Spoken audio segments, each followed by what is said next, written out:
Episode 4. Marla Steadwell, the facility's manager, was impressed that the new janitor, Eric, could actually speak English and wondered why he took such a low-paying job. But as Marla showed Eric around the downtown office building and tried to make small talk, it became clear to her that Eric was not a socially high-functioning individual, if you know what I mean. Thankfully, though, he picked up pretty fast on what needed to be cleaned and when, so Marla didn't have to put up with the awkwardness for long, and after that night they rarely saw each other. So for the first week, the janitor did his cleaning routine and watched what happened in the building.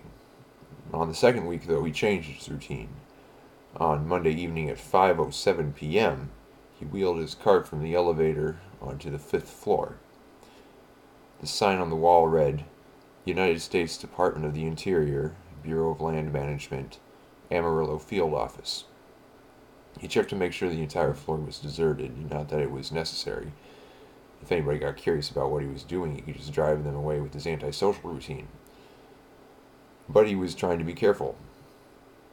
He warmed up the copy machine and set to looking around. He found a file cabinet of detailed geological maps to sift through. And then bingo!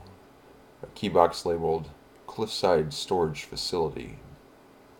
He grabbed the Thin Mints he had brought with him that was sitting on his janitor's cart, pulled out some wax and a magnetic card reader he had hidden inside the box, as well as the last of the cookies. Suddenly, a phone rang somewhere in the office, startling the janitor. Meanwhile, minus a few minutes, in another federal office, in another part of the nation, Agent Harvey Thompson was working late. He had the Sims file open, a serious Teflon case, as he liked to call it around the office. A fellow who had moved most of his assets offshore, but Harvey could still watch him like a hawk. After the crash, it was decided that the SEC needed eyes and ears in all markets, even foreign ones, and even if it had no direct power over them. So Harvey scanned the recent activity, knowing that much of it would likely seem prescient. Recent investments in natural gas, broad short selling of specific industrial sectors, all tied to one commodity. Sims was making a big play for helium. Harvey picked up the phone and dialed information.